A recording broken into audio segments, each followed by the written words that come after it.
Et Dieu va également commencer à te faire grandir dans différents niveaux spirituels.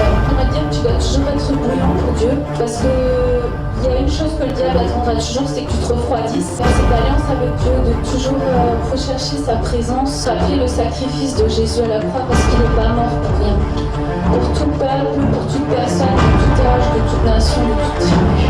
Allumer un feu dans ta vie où tu cherches la présence de Dieu. Les multitudes ne pourront te traverser, mais la présence de Dieu va faire de toi l'homme, la femme le plus heureux de la terre. Nous sommes dans la joie. Amen. Oui. La Bible nous dit qu'il n'y a pas de plus bel endroit que d'être dans la présence de Dieu. Amen. Oui. La Bible nous dit que le jour où nous irons au ciel, ce sera un jour où nous nous réjouirons. Tout le temps, 24 heures sur 24, 7 jours sur 7. On fera la fête éternellement. Ceux qui aiment faire la fête, le ciel est pour les gens qui aiment faire la fête. Amen. Amen. Oui. Parce que nous allons faire la fête pour Dieu. Oui. Nous allons l'acclamer. Nous allons taper dans les mains. Nous allons danser pour lui éternellement. Amen. Amen. L'église ne doit pas être un endroit où il y a la tristesse, mais la Bible nous dit que c'est la joie de l'Éternel qui va faire ta force. Amen. Amen. Quand la joie de Dieu commence à impacter nos vies, plus rien nous pouvons voir de la même manière. Que nous puissions fermer nos yeux pendant un instant et que nous puissions prier pendant un instant pour le temps de la parole de Dieu. Seigneur mon Dieu, mon roi, tu as dit que toute chose sur cette terre passera. Le ciel, la terre et toutes ses convoitises passeront, mais ta parole restera éternellement. Et Seigneur mon Dieu, mon roi, ce matin, ce soir encore, nous voulons te demander que c'est toi qui poses ta main dans ce temps, dans ce lieu. Que ce soit ici dans l'église avec mes frères et mes sœurs, mais aussi avec les internautes qui nous suivent en direct.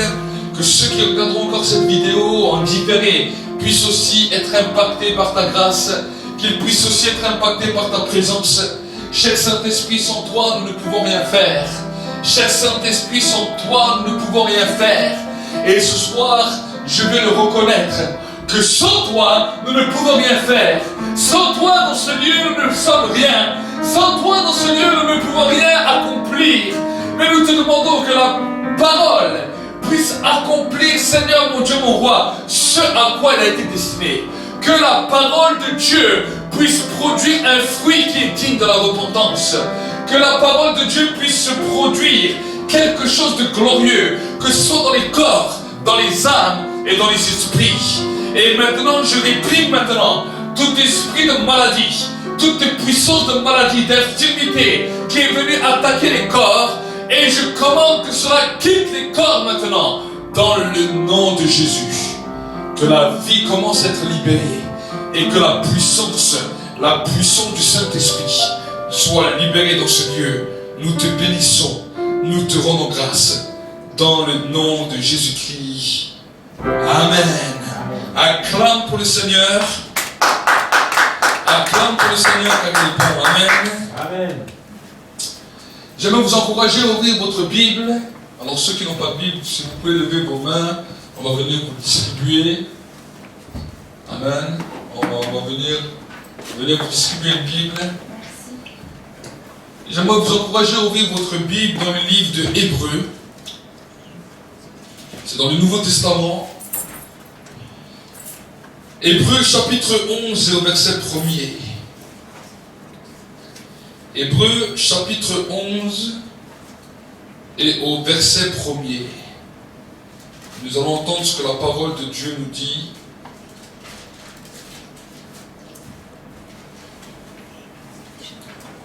La Bible nous dira la chose suivante. On attend que tout le monde y est. Quand tu y es, dis avec moi Amen. Comme ça, je sais que tu y es arrivé. Amen. Amen. Amen une fois. Hébreux. Et si vous êtes à côté de quelqu'un qui ne sait pas où c'est, si vous pouvez l'aider, c'est bien. Amen.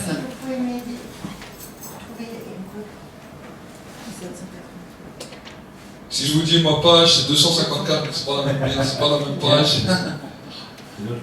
Si vous y êtes. Amen. J'attends encore 2 minutes que tout le monde y est.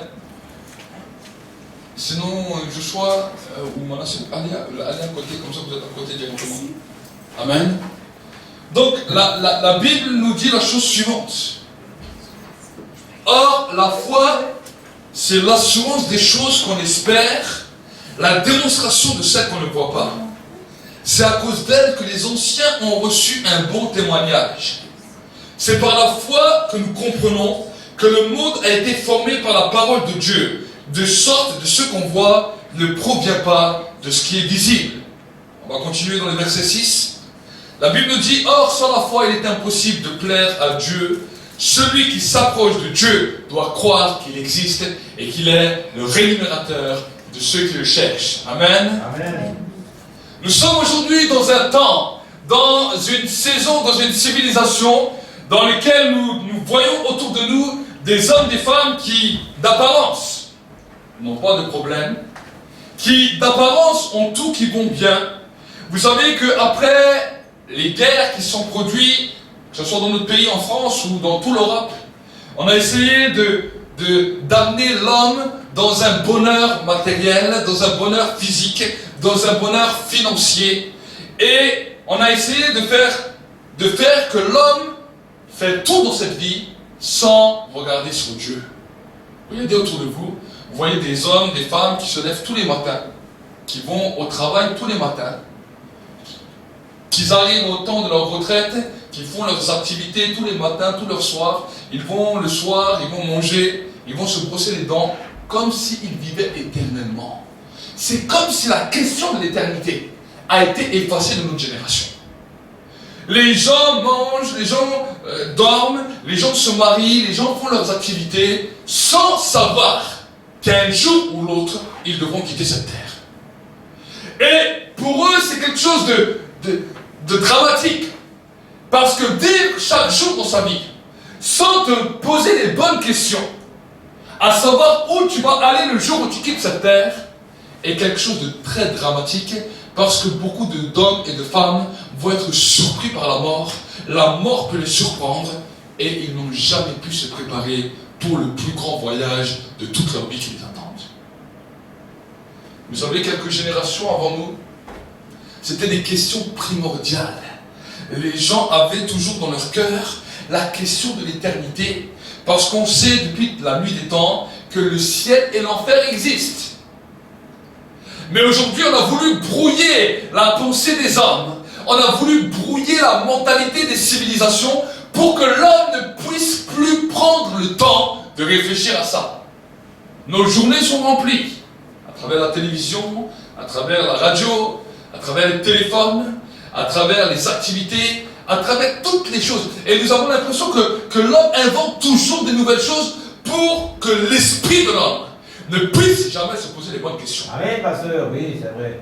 Nous sommes dans des sociétés où les sociétés nous poussent à la consommation, nous poussent à toutes sortes de choses pour ne jamais se poser les bonnes questions. Aujourd'hui, j'aimerais vous encourager et j'aimerais vous dire que ce soir est le temps de pouvoir se poser les bonnes questions. Quand nous venons à l'église, quand nous venons ici dans ce lieu, c'est pour non seulement donner une adoration à Dieu, mais pour se poser la bonne question. Est-ce que si Jésus revient ce soir, est-ce que si ce soir je dois quitter cette terre, est-ce que je suis prêt à rencontrer ce Dieu qui m'a créé? Et tant que nous ne sommes pas prêts, cela va poser un point d'interrogation. Et j'aimerais t'encourager ce soir, j'aimerais te laisser la possibilité ce soir de pouvoir faire la paix avec celui qui t'a créé. Amen. Amen. Celui qui t'a créé soupire que tu puisses faire la paix avec toi. Il soupire faire la paix avec toi. Il soupire que tu puisses être en règle avec lui. Peut-être on va se dire, mais pasteur, je n'ai rien fait de mal. Je n'ai tué personne. On ne va pas dire voler personne. Parce que ça nous est arrivé à tous de voler. Ça nous arrive à tous de mentir. Ça nous arrive à tous de faire des erreurs. Mais dans notre société, on va dire oui, mais c'est rien de mal. Qu'est-ce que ceux qui vont braquer des banques? Qu'est-ce que ceux qui vont tuer? Qu'est-ce que les violeurs? Qu'est-ce que toutes ces personnes? Ils sont plus pires que moi. C'est souvent des clichés comme ça qu'on a dans nos pensées, qu'on a dans nos cœurs. Alors qu'on ne réalise même pas qu'un jour, dans l'éternité, il y aura des hommes et des femmes qui seront malheureusement en enfer. Ils n'ont pas tué d'hommes, Ils n'ont rien fait de mal d'un point de vue humain. Mais ils ont vécu toute leur vie sans se soucier de Dieu, sans parler à Dieu. Qu'est-ce l'enfer? L'enfer n'est pas simplement un endroit où il y a des flammes et un endroit où ils font bon vivre, comme certains le disent. L'enfer, c'est un lieu de regret éternel. Un endroit où nous sommes séparés de Dieu pour l'éternité. Un endroit où nous ne pouvons plus faire de marche arrière. Parce que les cartes auront été lancées, les dés auront été lancés, et nous ne pouvons plus faire marche arrière. Un endroit où les hommes hurleront de douleur. Pourquoi n'ai-je pas pu croire en Dieu quand j'en avais encore la possibilité sur terre? Pourquoi n'ai-je pas pu faire la paix avec Dieu quand j'en avais encore la possibilité sur terre? J'aimerais vous dire que ce que peut-être certains chanteurs ont dit, on ira tous au paradis, c'est un mensonge. Tous n'iront pas au paradis. Mais seulement ceux et celles qui ont décidé de faire la paix avec Dieu, de reconnaître que Jésus est mort pour eux, d'accepter le prix du sacrifice qui a été donné pour eux, d'accepter d'être justifiés par Dieu, et de croire que cela n'est pas dû à cause de ton mérite, mais que c'est une grâce que Dieu te fait pour que tu puisses être appelé toi-même aussi enfant de Dieu. Amen. Amen. Oui. Ça peut être choquant. Ça peut être des paroles qui peuvent sembler être dures. Mais c'est une réalité. Nous ne voulons pas altérer l'évangile à cause de notre société. Nous ne voulons pas changer la dimension de l'évangile. Oui, il y a beaucoup de religions sur terre. Mais toutes les religions ne mènent pas à Dieu. Toutes les religions ne mènent pas à Dieu.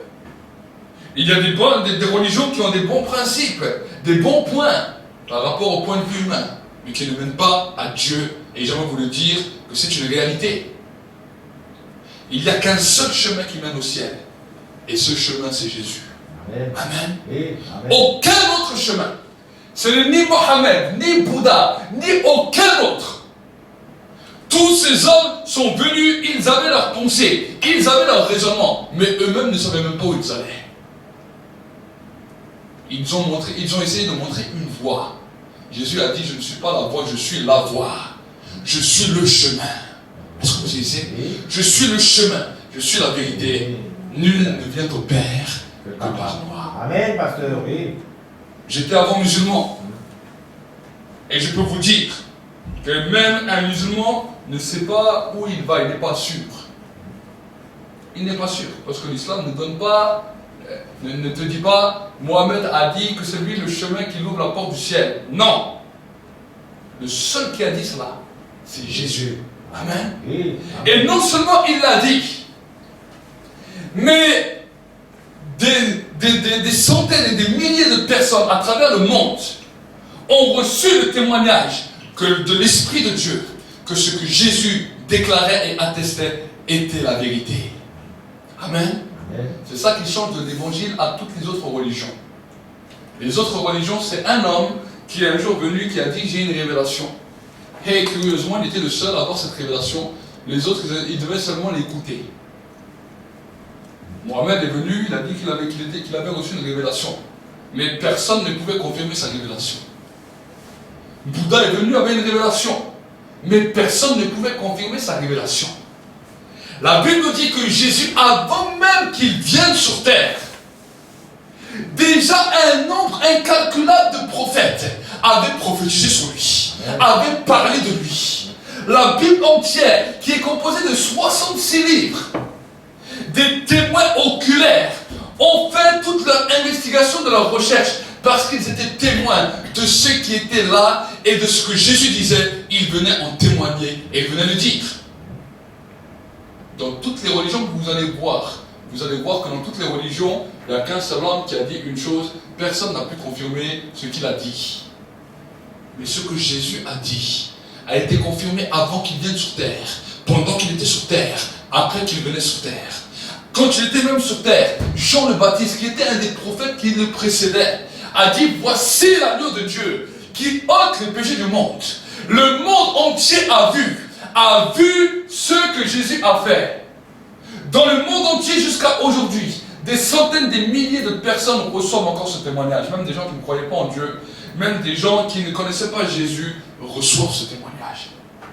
Amen. Amen. Et nous qui sommes ici présents, nous sommes ici encore pour honorer son témoignage, pour grandir dans cette connaissance de Dieu et pour savoir que le Saint-Esprit viendra toujours nous confirmer les choses que Jésus a dit. Amen. Amen. Oui. Le Saint-Esprit est encore là. Et le Saint-Esprit est encore en action. Non seulement pour guérir, non seulement pour restaurer, mais aussi pour nous convaincre. Pour nous convaincre de quoi? De péché. Parce que des fois, nous n'avons pas cru en lui. Des fois, nous ne lui avons pas fait confiance. Des fois, nous avons dirigé nos vies comme nous avions voulu. Amen. Oui, c'est vrai. Et curieusement, quand nous dirigeons nos vies comme nous le voulons, ça nous pose des problèmes tôt ou tard. Et oui. Chaque homme, chaque femme qui essaye de baser sa vie sans Dieu, tôt ou tard, ça lui posera des problèmes. Peut-être pas jeune, peut-être même pas moins jeune, mais tôt ou tard, ça pose des problèmes. Et ce soir, ce que j'aimerais vous encourager, je n'aimerais pas seulement être là à vous dire oui, je suis quelqu'un qui vient vous faire une morale, vous tirer les oreilles. Non, je ne vous dis pas ça. J'aimerais vous encourager à aller chercher le secours auprès de Dieu. Les personnes que vous connaissez peuvent être des bonnes personnes, peuvent être des gentilles personnes, mais tôt ou tard, elles vous décevront. Tôt ou tard, elles te décevront. Tu peux avoir un meilleur ami. Tu peux même compter aux gens qui sont les plus proches de toi. Tôt ou tard, ils te feront du mal. Alors peut-être des fois on dit, mais non, mais il ne faut pas le voir comme ça. Tôt ou tard. Pourquoi? Parce qu'on est humain. Toi-même aussi, tu peux faire du mal aux autres. Nous sommes tous des êtres humains, nous sommes imparfaits. Et si nous-mêmes on essaye de dire seulement, je fais confiance seulement aux humains, tu fais confiance à l'imperfection. L'imperfection te fera mal tôt ou tard. Amen. Oui. L'imperfection te fera mal tôt ou tard. Regardez, on applaudit d'abord les candidats aux élections présidentielles. On les applaudit. Ils viennent avec des grands projets. C'est super, extraordinaire. Tous les 5 ans, on a le droit à cette même sérénade. On dirait qu'il y a un sauveur qui va débarquer de nulle part, qui va nous changer le pays à coups de baguette magique. Tout le monde acclame, tout le monde applaudit. Mais à peine il est arrivé au pouvoir, à peine une semaine est passée, voici que les applaudissements se changent en cris de détresse et en cris de désespoir. Pourquoi? C'est la même personne que vous avez acclamé. C'est la même personne que vous avez dit, si cette personne, si ce monsieur, si cette madame est à la place présidentielle, ma vie change. Nous avons vu combien de présidents qui sont passés. Franchement, combien de fois ta vie a changé? Moi, je n'ai pas vu de changement. C'est pas ça qui a changé ma vie. C'est pas ça qui a amélioré ma vie. Les malades, s'il y a des malades, quel malade a pu dire, quand ce président est arrivé au pouvoir, je suis guéri? Je n'ai vu aucun malade qui a dit ça. Aucun. Juste un peu le compte en banque qui est un petit peu soit plus rempli, soit moins rempli. C'est plus le compte en banque qui crie que toi. C'est un numéro sur un ordinateur. Mais la vie des personnes n'a jamais été changée à cause d'un président. La vie des personnes même ne peut pas être changée simplement par les hommes charnels. Mais j'aimerais te dire qu'il y a un homme qui était au-dessus de tous les hommes. Parce que quand il est venu sur terre, il était pur, il était sans défaut et il était parfait. Cet homme, on l'appelle Jésus. C'est Dieu lui-même qui était dans le ciel, qui s'est fait homme, qui est venu sur terre, qui a accepté d'être humilié, qui a accepté d'être frappé, qui a été accepté d'être accusé injustement. Pourquoi? Pour pouvoir changer ta vie. Pour pouvoir transformer ta vie. Alors il ne te promet pas toujours de devenir milliardaire, mais il promet de te donner la vie éternelle. Il promet de te donner la paix dans le cœur, la paix dans l'âme. Il promet de te donner sa joie. Il promet de te donner son amour. Et il promet de te donner son esprit pour être là tous les jours à côté de toi, dans les moments où tu en as besoin. Amen. Quand des fois des amis sur terre vont t'abandonner, il sera là pour se dire, aie confiance en moi. Moi je ne t'abandonnerai pas et je ne te laisserai pas seul. C'est ce cadeau qu'il nous a donné.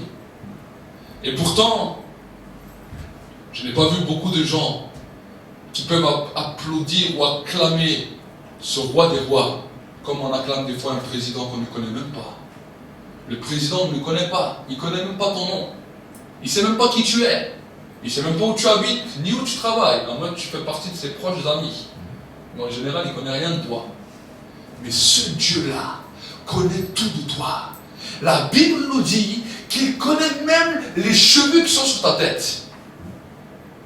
Est-ce que vous avez déjà vu quelqu'un qui connaît même le nombre de cheveux que tu as sur ta tête? Moi, j'ai déjà essayé de compter. C'est impossible. Vous avez déjà essayé? Non. Vous avez déjà essayé de compter le nombre de cheveux que tu as sur ta tête? Même pas toi. Ça veut dire quoi? Ça veut dire que s'il connaît le nombre de cheveux qui sont sur ta tête, il te connaît mieux que toi-même.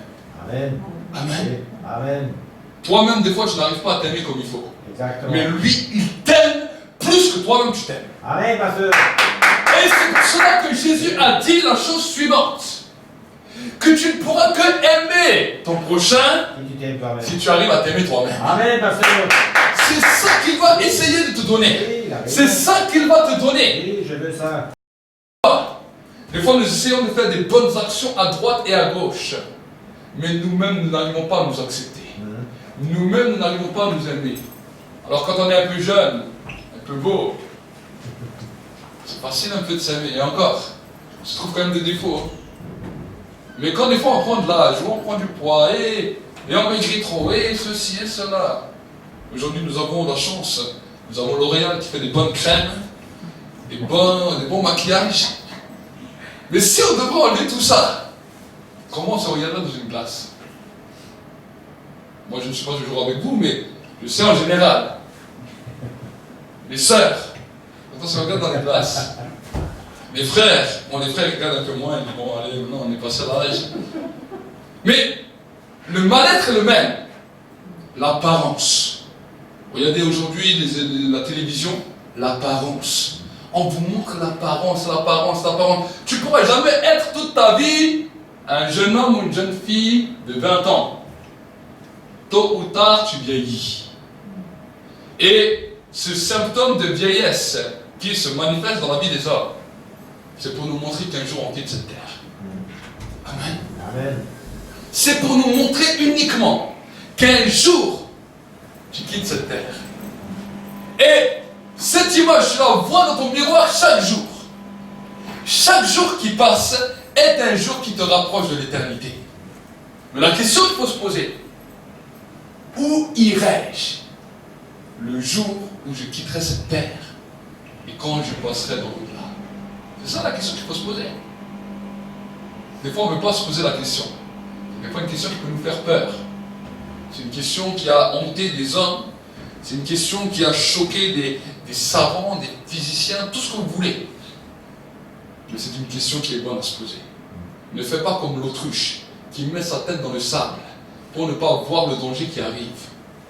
Me dit, dans ma vie, je veux savoir là où je vais. Amen. Amen. Vous savez, le péché, des fois, nous englobe si facilement.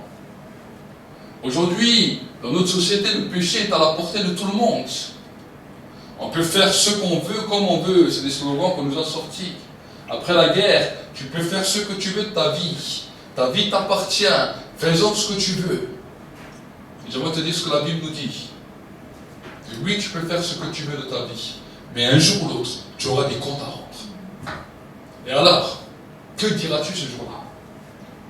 Est-ce que tu pourras toujours dire, est-ce que ma vie m'appartient, je faisais ce que je voulais? Ou est-ce que tu as dit, Seigneur, tu as donné des règles. J'essaie de respecter les règles que tu m'as dit.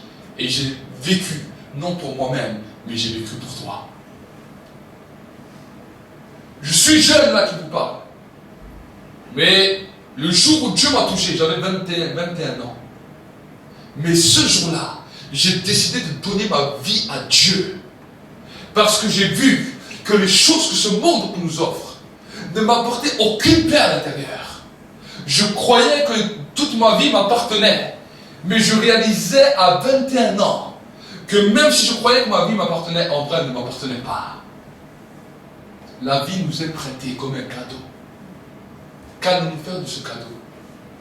Allons-nous détruire ce cadeau? Ou allons-nous préparer ce cadeau à dire le jour où je quitte cette terre et que Dieu me redemandera le souffle, je pourrais lui dire, Seigneur, tu m'as donné ce cadeau sur terre, mais de ce cadeau, je l'ai embelli pour toi.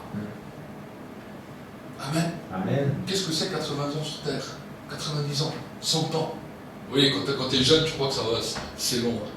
Quand j'étais jeune, les 18 ans étaient longs. Mais quand tu arrives à 18 ans, on dirait que le temps, il a mis une vitesse supérieure et que ça file à une vitesse fulgurante. J'aime des fois parler avec les anciens qui ont 70, 80, 90 ans. Et je lui dis, mais qu'est-ce que tu as vu de tes années? Il dit, j'ai rien vu. C'est passé comme une lettre à la poste. Oui, hier j'avais 20 ans. Certains me disaient, hier j'avais 20 ans. Hier j'avais 15 ans. Hier j'étais un adolescent. Et tu les vois, ils ont déjà un certain âge. La vie passe vite. La vie passe vite. Et dans cette vie, est-ce qu'on doit continuer à courir comme les hommes courent, comme les gens courent? Combien de personnes se sont brossées les dents, ont fait un bon repas, sont allés se coucher. Ils avaient des projets pour le lendemain, mais ne se sont plus jamais relevés. Plus jamais. Leur temps avait sonné. Leur temps était fini. Ils ne pouvaient plus revenir en arrière. C'était terminé. Mais est-ce qu'ils avaient fait les bons choix sur terre? La Bible nous dira que servirait-il à un homme de gagner le monde entier s'il perd son âme et s'il se perd lui-même? La Bible nous dira, prépare-toi à la rencontre de ton Dieu. Ça ne veut pas dire que tu dois être devant un cimetière tous les jours avec une pelle et dire aujourd'hui je suis prêt à mourir. C'est pas ça ce que je vous ai dit. On peut aller travailler, on peut faire des activités qu'on a à faire la journée, mais avec toujours une pensée, Seigneur, si mon temps de partir arrive aujourd'hui, je sais que je suis prêt. Amen, ma soeur. Je sais que je suis prêt. Et je veux faire la paix avec toi. Et je veux aujourd'hui, le souffle que tu m'accordes, te donner une adoration, te donner quelque chose qui vient de mon cœur. Je veux t'apporter mon cadeau. Si Dieu vous donne un cadeau, de vous réveiller chaque matin, c'est un cadeau. Combien de gens sont morts? Combien de gens sont malades? Combien de fois de gens sont sur un lit d'hôpital? Dieu te donne la possibilité de pouvoir te lever, de pouvoir marcher, de pouvoir respirer. C'est un cadeau. C'est un cadeau. Et si tu commences à voir la vie de cette manière, tu vas voir que la vie est belle. Amen, ma soeur, oui, c'est vrai. Des fois, on voit la vie moche. Pourquoi? C'est fou comme un bout de papier peut nous rendre la vie affreuse. Une facture à payer. Hein? Le compte en banque qui descend un petit peu trop. Tu n'as même pas touché l'argent. Tu l'as vu sur un ordinateur ou maintenant sur un petit sur un téléphone ou n'importe. Tu vois ça, c'est fou comme ça peut te rendre la vie impossible. Un bout de papier. Alors que tu as la santé. Alors que tu es en pleine forme. Alors que tu as un avenir devant toi extraordinaire. Mais un papier te rend triste. Un papier peut te faire pleurer. Un papier peut t'abattre. C'est fou. On n'a plus besoin de faire la guerre aujourd'hui. Les présidents l'ont bien compris. On baisse un petit peu les cotisations de retraite, on baisse un peu les salaires, on augmente un peu le pouvoir d'achat, les gens n'ont plus besoin de faire la guerre. Ils se lamentent comme si on est en train de leur tirer dessus. Parce que je n'ai pas dit que c'est bien ce qu'il fait, mais j'ai dit l'attitude que ça a dans nos vies, c'est terrible. Alors que si ce soir, ou si demain, ou si le jour d'après tu dois quitter cette terre, c'est pas ce papier qui va changer ta vie. C'est ce qu'il y a là-dedans. Amen. Amen. C'est pas la facture qui va changer ta vie. C'est ce qu'il y a dans le cœur. Et si dans le cœur tu as fait la paix avec Dieu, peu importe cette facture, même si cette facture aujourd'hui voulait te rendre triste, tu peux parler à cette facture. Tu peux lui dire, toi tu essaies de me rendre triste. Mais ma joie ne dépend pas de toi. Ma joie dépend de mon Dieu.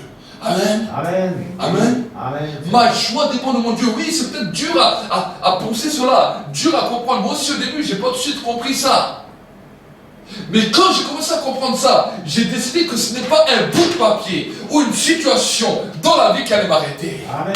Si Dieu me donne la capacité de pouvoir me lever le matin, si Dieu me donne le souffle de vie, alors la première personne que je veux remercier, c'est Dieu. Amen. Oui. Amen. Amen. Oui, c'est vrai. Des fois, je regarde les étoiles dans le ciel et je vois cela, que c'est extraordinaire. Il faut arrêter de rentrer dans un système de plainte, mais apprenez à remercier Dieu pour toutes choses. Amen. Amen. La vie est belle et la vie vaut la peine d'être vécue si nous marchons avec Dieu. Amen.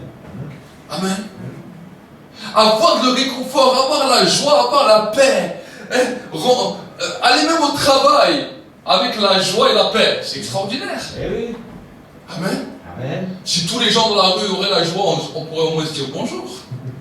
Des fois, je suis étonné, je vais dans les grandes villes, Strasbourg ou n'importe. Et moi, j'aime bien dire bonjour quand je vois les gens. Bonjour, bonjour. Mon fils, il me dit, tu vois, je t'ai pris encore un râteau, et encore un râteau, et encore un râteau. Il dit, à force, je vais devenir jardinier avec toutes ces personnes. Je leur dis toujours bonjour et personne ne me répond. Mais c'est réel, c'est réel. Des fois, je regarde, je me suis assis des fois dans les trams, dans les métros, mais les gens, on dirait qu'ils sont comme des robots. Si vous leur demandez encore quelque chose, ils vous regardent comme si vous étiez un extraterrestre. Mais nous sommes sur la terre. Nous voyons que les hommes et les femmes, à force de ne pas prendre conscience de qui est Dieu, voilà ce qui se passe. Voilà nos sociétés. Combien de personnes sont en train de mourir des fois dans les rues? Des SDF, des clochards. J'ai regardé des fois les gens, leur attitude par rapport à ces gens. Mais on dirait qu'ils ne regardent même plus. On ne regarde même plus, on ne fait même plus attention. Alors c'est vrai qu'on ne peut pas aider toute la planète, c'est vrai. Mais un regard, un bonjour, quelque chose, une attention, pour celui que personne ne regarde. Des fois, il y a certaines personnes, on a l'impression, quand ils sont dans la rue, que c'est devenu la peste de la société. Des gens qu'on ne veut pas regarder, alors que c'était peut-être des gens comme toi et moi, qui avaient peut-être des fois du travail, qui avaient peut-être des vies avec tout. Peut-être qu'un jour, un papier comme ça, les a rendus dans la rue. La vie, des fois, tourne, on ne sait pas toujours comment qu'elle tourne. Mais nous-mêmes, est-ce qu'on est prêt, ce soir, à se poser les bonnes questions? Je parle des choses, des cas extrêmes, mais des fois, on a des cas tous les jours. Tous les jours, des petites choses qu'on ne fait même plus attention. Manger, j'aimerais vous dire que manger dans notre société est un luxe. Est-ce que vous savez? Aller dans certains pays, aller en Afrique, dans certains pays, en Inde, les gens pour manger un repas par jour. C'est catastrophique. Et quand ils ont leur repas, ils remercient d'abord Dieu. À cause d'un repas. Nous en avons 3. Et encore 3, minimum. Hein? Mais si on n'a pas le 4e et le 5e, on râle. Si on n'a pas les petits chips, les petits ceci, les petits cela, et les petits gadgets, les petits chocolats, les petits ceci. Mais oui! Les gens se lamentent et se lamentent. Alors que un café à 2 heures, un café à 4 heures, et des gâteaux par ceci, des gâteaux par cela, et on se plaint, il y a toujours cette facture qui est là. Alors que des gens sont en train de mourir de faim. Amen. Amen. Alors je ne dis pas que c'est à cause de ça qu'on ne doit plus manger, c'est pas ça que j'ai dit. J'ai dit, mais attention, si nous sommes dans une société où nous avons tout, si nous-mêmes nous avons la possibilité de manger de ceci, cela, on ne dit pas que c'est mal devant Dieu. Mais alors arrête de te plaindre et dis, Seigneur, déjà ce que tu m'as donné, je veux te remercier. Amen, oui. Certains n'ont pas ça. Mes habits que j'ai, merci Seigneur, je peux m'habiller. Dans certains pays, ils sont à moitié nus. Ils n'ont même pas de quoi se vêtir. C'est sur ce genre de détails que j'aimerais vous alerter. Parce qu'aujourd'hui, on est dans une société où on a tellement de choses que si on n'a pas le surplus, du surplus, on va se plaindre. Amen. Amen. Ne soyons pas comme ça en tant qu'enfants de Dieu. Et si nous étions comme ça, alors demandons à Dieu pardon. Parce que certains ont vraiment bien. Amen. Apprenons à nous réjouir de ce que nous avons. Apprenons à nous réjouir. Nous devons dire merci à Dieu pour toutes choses. Et quand nous commençons à comprendre cela, alors Dieu va être le plus important de toutes choses sur notre terre. Quand vous commencez à mettre Dieu en avant toutes les priorités que vous aviez, alors vous pouvez dire, je vis une vie heureuse sur la terre. Je ne suis pas le plus riche. Je ne suis pas le plus populaire, oui. mais j'ai le Dieu le plus grand qui marche toujours avec moi et qui passe en priorité d'abord dans ma vie. Amen. Amen. Et j'aimerais te dire que quand tu vas passer une vallée difficile, quelle qu'elle soit, des fois nous passons des vallées difficiles dans la vie. La vie n'est pas toujours un chemin facile à courir. Il y a des moments, des fois, où dans la vie, nous passons par des temps difficiles. Mais parce que tu auras mis Dieu en premier, parce que tu auras pris la bonne décision, dans les moments difficiles, il sera là. Et sa paix sera sur toi. Amen. La paix qui surpasse toute intelligence va commencer à descendre sur ta vie. Et à ce moment-là, tu vas voir que Dieu va te sortir de toutes les situations dans lesquelles tu peux te trouver. Amen, pasteur, c'est vrai. Amen. Oui. J'ai vu maintes et maintes fois dans ma vie, ça fait maintenant 14 ans que j'ai décidé de marcher avec Dieu. 14 ans. Je n'ai pas vu une fois que Dieu m'a abandonné. Je ne dis pas que je suis passé toujours dans les moments les plus faciles. Il y a eu des moments aussi des fois durs. Mais je n'ai jamais vu Dieu m'abandonner. Amen. Amen. Jamais vu. Et j'aimerais t'encourager ce soir à que si tu mets Dieu en premier dans ta vie, que tu acceptes de naître de nouveau, qu'est-ce qu'on appelle la nouvelle naissance? C'est la Bible nous parle de la nouvelle naissance. Toutes les personnes, si on vous dirait, qu'est-ce que vous feriez si vous reviendrez en arrière? On aurait plein de choses à changer. On changerait nos études, on changerait nos façons, nos amis, on changerait nos façons de penser, nos façons de discuter. On changerait beaucoup de choses. Mais malheureusement, on voit que le temps court et qu'on ne peut pas revenir en arrière comme on voudrait. Mais Jésus nous a donné cette possibilité de pouvoir naître de nouveau. Qu'est-ce que c'est naître de nouveau? C'est accepter de mourir à cette vie qui nous polluait, qui nous détruisait, de mourir à notre système de pensée, qui nous réduisait peut-être à être triste devant une facture, à être triste devant une situation, et d'accepter de vivre pour Dieu, ce qu'on appelle une nouvelle naissance, naître d'en haut, naître dans l'esprit, pour que nous puissions être en communion avec Dieu, en contact avec Dieu, et voir la vie d'une autre manière. Amen. Oui. Jésus a dit, si un homme ne naît d'eau et d'esprit, il ne peut entrer dans le royaume de Dieu. Oui. Amen. Alors, Nicodème, qui était un théologien, lui pose cette question. Il lui dit, mais comment un vieux comme moi, je peux faire pour renaître de nouveau? Est-ce que je dois retourner dans le sein de ma mère et renaître? Jésus lui dit non. Il lui dit, pour naître de nouveau, nous devons naître d'eau et d'esprit. Voilà pourquoi les enfants, nous ne les baptisons pas, parce que c'est quand une personne prend conscience de pouvoir naître de nouveau, qui dit non, moi je veux naître de nouveau, avoir un nouveau système de pensée. Je veux naître dans l'esprit. Je veux être baptisé du Saint-Esprit. Alors à ce moment-là, on fait ce qu'on appelle le baptême. On prend les personnes et on les plonge dans l'eau parce qu'ils décident de renoncer à leur style de vie pour accepter de vivre avec une nouvelle mentalité qui est armée du Saint-Esprit pour que leur vie devienne une vie dans laquelle Dieu devient la priorité. Amen, pasteur. Oui. Amen. Oui. Et Jésus nous dira que si les personnes ne passent pas par cette étape, ils ne peuvent entrer dans le royaume de Dieu. Amen. Amen. Et pour pouvoir entrer dans cette étape, il nous faut croire. La Bible nous dit celui qui croira et qui sera baptisé sera sauvé. Mais celui qui ne croira pas sera condamné. Vous savez, le message de l'évangile est un message tellement glorieux. Mais je crains que des fois, nous avons diminué le message de l'évangile pour plaire aux gens. Pour dire non, mais si les gens leur expliquent comme ça, ils vont dire mais c'est trop dur ce que tu dis. Le message de l'évangile ne doit pas être de lui. Il est présenté comme Jésus l'a présenté lui-même. Celui qui l'accepte, l'accepte. Celui qui le refuse a le choix de le refuser. Mais un jour devra rendre des comptes. Amen. Amen. Mais celui qui l'accepte, Dieu lui promet que son esprit, le Saint-Esprit, sera toujours avec lui. qu'il ne le laissera jamais tomber. Même si tous les hommes de la terre te laisseront tomber. Même si les situations te sembleront tragiques autour de toi. Le Saint-Esprit ne te laissera jamais tomber. Il sera toujours là pour te consoler.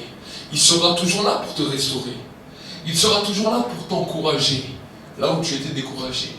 Il sera toujours là pour te montrer l'amour, là où tu ne sens plus l'amour. Vous savez, quand des fois nous pouvons être rejetés par les hommes, ça fait mal, parce qu'on ne sent plus l'amour. Quand on est rejeté par nos proches, ça peut faire mal, parce qu'on se dit, mais qui va m'aimer?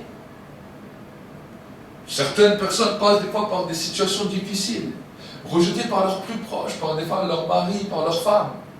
Et là, une question se pose, mais comment vivre? Comment est-ce que je peux être encore considéré à l'intérieur de moi? Certains sont rejetés par leurs enfants, par leurs proches, certains par leurs parents. Quand j'entends des fois des jeunes enfants qui sont laissés livrer comme ça, que leurs parents ne voulaient rien savoir d'eux. Ils les ont laissés pour compte. Mais quel cri terrible dans la vie de ces enfants. Voilà pourquoi Jésus a dit, je ne laisserai pas ni la veuve, ni l'orphelin. Je serai toujours là pour eux. Je serai toujours là pour les bénir et pour les aimer. Et j'en passe les plus belles, par une société, par des amis. Combien de fois on peut être jeté même des fois d'un travail. Et là, une déchirure se fait. Des personnes, des fois, passent par des situations difficiles. Ils ont été jetés d'un travail, comme une chaussette. Et là, ils se sentent plus aimés. Ils se sentent pris comme quelqu'un qu'on a utilisé et qu'on a jeté comme ça. Si tu as accepté Jésus, et si tu as décidé que Jésus devienne ton Dieu, et que tu as renoncé à ton système de vie et ton système de pensée, il sera toujours là pour toi. Et il te relèvera. Quand tout le monde te dira qu'on ne t'aime pas, lui te dira ne t'inquiète pas, moi je t'aime toujours. J'ai toujours ma main sur toi. Et je te restaurerai. Et je te guérirai. Et je t'élèverai. Et je changerai les choses qui étaient passées dans ta vie. Je les changerai en ta faveur. Amen. Amen. Oui. Amen. Ça c'est le message de l'évangile. Et ce soir, peut-être tu peux venir au piano.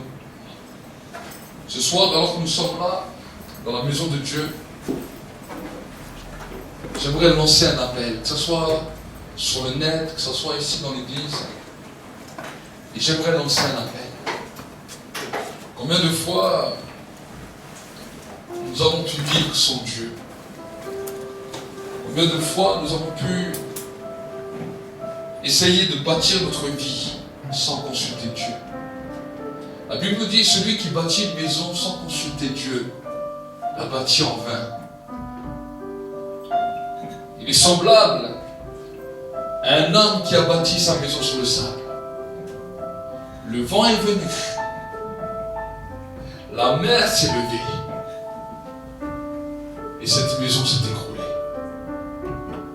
Mais celui qui a décidé de marcher avec Dieu est semblable à un homme qui a bâti sa maison sur le roc.